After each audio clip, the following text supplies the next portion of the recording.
e-channel. Di cerita episode Kantor Terbengkalai sebelumnya di part 3, aku sudah menceritakan tentang pengalaman seorang karyawan back office yang mengalami kejadian aneh dan melihat sosok nenek tua. Episode kali ini masih dengan kantor yang sama dan orang yang sama, tetapi dengan cerita yang berbeda. Hari ini aku akan membawa kalian semua untuk menyusuri kisah nyata dari seorang back office yang sudah bekerja sejak tahun 2021 di kantor televisi, yaitu dengan cerita part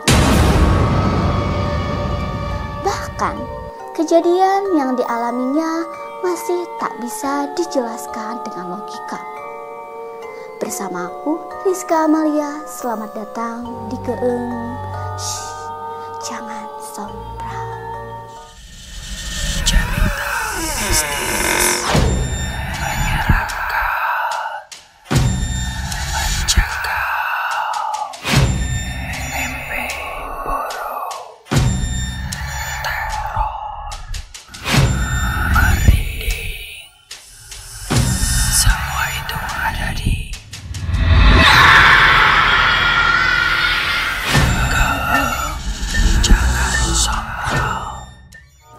Halo pemirsa, gimana nih kabar kalian semua? Semoga masih tetap hidup dan tentunya sehat walafiat ya. Dan enggak mimpi buruk setelah nonton cerita ini. Untuk yang nonton di televisi, jangan lupa untuk ajak kerabat kalian dan teman-teman kalian semua untuk nonton acara ini. Dan buat yang nonton di YouTube, jangan lupa share sebanyak-banyaknya ke teman-teman kalian agar kita sama-sama merasakan ketakutan yang akan datang sebentar lagi.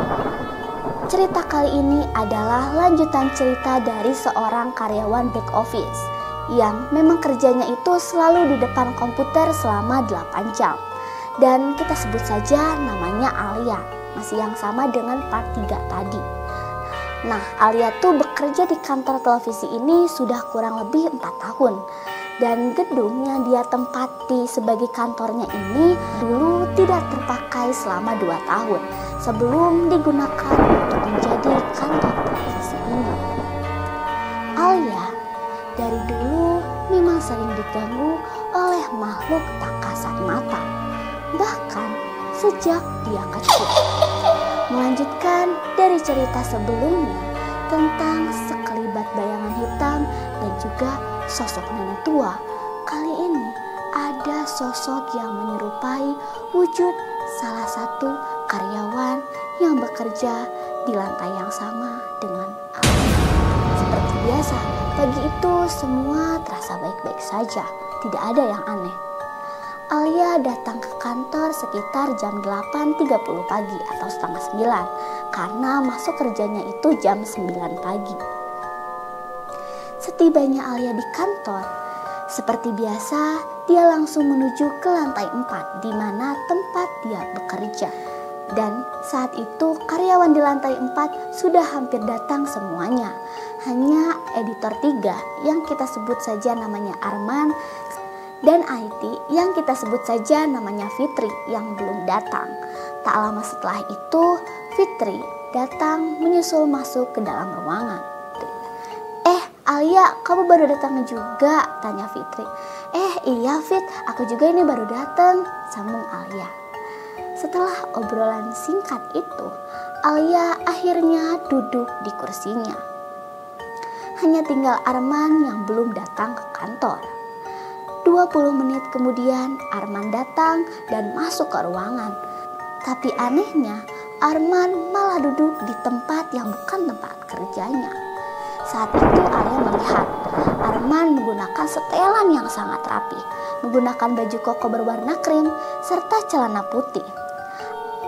Alia heran, biasanya Arman tak serapih itu. Tapi mungkin karena ini hari Jumat, Arman sudah mempersiapkan untuk Jumatan. Nah, tak lama dari itu, selang 15 menit kemudian, Alia turun ke lantai 2 untuk mengantarkan laporan yang dibutuhkan divisi lain. Karena hari itu pekerjaan Alia sedikit senggang, Akhirnya ia memutuskan untuk berdiam diri dulu di lantai 2 sambil mengobrol dengan karyawan yang ada di lantai 2. Tiba-tiba ada salah satu karyawan yang bertanya kepada Alia. Ada Alia di sini. By the way, aku mau nanya dong, tanya Rina. Boleh teh, mau tanya apa? Jawab Alia. Arman udah datang belum ya? Udah di atas? Soalnya udah jam segini, kok belum datang? Tanya Rina. Oh, udah ada teh, udah ada di atas. Pakaiannya juga udah rapih pakai baju koko. Oke, baiklah Alia. Makasih ya infonya. Iya teh, sama-sama, jawab Alia. Setelah obrolan antara Alia dan Rina selesai, tiba-tiba ting, ting, ting, bunyi notif WA sebanyak 3 kali. Alia membuka handphonenya untuk membaca notif WA dan segera membalasnya. Selang 5 menit berlalu, tiba-tiba ada seseorang yang masuk ke kantornya dan ada di lantai 2, serta masuk ke ruangan yang ditempati oleh Alia saat itu. Alia sedang memainkan handphone dan ia melirik ke arah pintu. Yang masuk ke dalam ruangan itu adalah Arman. Tentu saja di situ Alia kaget. Dak dikduk, dak dikduk, dak dikduk. Jantungnya berdegup dengan kencang. Ternyata orang yang baru datang tadi adalah Arman. Lalu yang ada di lantai 4 itu Arman palsu. Muka Alia berubah kemerahan karena akibat dari degupan jantungnya yang sangat kencang. Alia, ini Arman baru datang. Katanya tadi udah di atas, tanya bingung Rina. Alia saat itu tidak bisa apa-apa. Dia juga masih syok, hanya diam dan memperhatikan Arman dari atas sampai bawah. Emangnya kenapa? Tanya Arman bingung. Tadi kata Alia Arman udah di atas, jawab Rina. Nah, aku mah baru datang belum ke atas, jawab Arman. Hayo sih ya Alia, terus yang di atas siapa? Terus dia lihat ini bajunya juga bukan baju koko, tanya Rina memastikan. Apa? Aku mah pakai baju ini nih, lihat nggak pakai baju koko, sahut Arman. Nah, baju Arman yang asli itu adalah setelan kemeja flanel berwarna hijau tua dan hitam, serta kaos putih dan celana jeans berwarna hitam. Tapi tadi di atas aku beneran lihat Arman pakai baju koko warna krem sama celananya warna putih, sambung Alia. Masa? Aku mah baru datang kan kamu juga lihat, jawab Arman. Dia duduk di meja aku enggak? Tanya Arman. Nah itu dia yang aku bingungin. Tadi dia malah duduk di meja pojok seberang dekat meja kamu, jawab Alia. Coba kita cek aja CCTV, minta Arman ke Rahma yang biasa mengecekkan CCTV. Tak lama dari situ, saat mereka mengecek CCTV-nya untuk memastikan apa yang dilihat Alia ini ada atau tidak, ternyata kosong. CCTV-nya ternyata kosong dan katanya Arman yang memakai baju koko itu tidak ada di sana. Bahkan meja pojok yang Alia sebutkan ada Arman palsunya itu juga kosong, tidak ada yang menempati. Hayo Alia lihat, ini cek di CCTV juga nggak ada siapa-siapa, gak ada Arman yang pakai baju koko, sahut Rina. Itu mah meren ada yang pengen kenalan aja sama kamu Alia. Dari sosok lantai 4, tapi minjem wujudnya Arman. Lihat menikarunya gitu mukanya merah merona gara-gara si Arman. Tenang aja Alia, selama gak ganggu mah gak apa-apa, aman aja kayaknya, lanjut Rina lagi. Setelah kejadian itu, Alia kembali ke lantai 4 dan bekerja.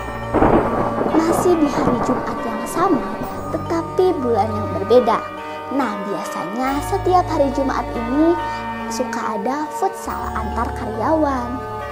Dan kebetulan saat hari itu Alia ngerasa kurang sehat ketika Jumat sore sekitar jam 4, tepatnya karyawan lain bersiap untuk pergi futsal. Di kantor itu hanya ada Alia di lantai 4 dan security kantor saja. Karena keadaan kantor saat itu sepi dan kondisi Alia juga kan sedang gak enak badan gitu ya. Alia memutuskan untuk tidur sebentar di sofa panjang sambil menunggu jam pulang kantor, yaitu jam 5 di ruangan samping ruangan kerjanya.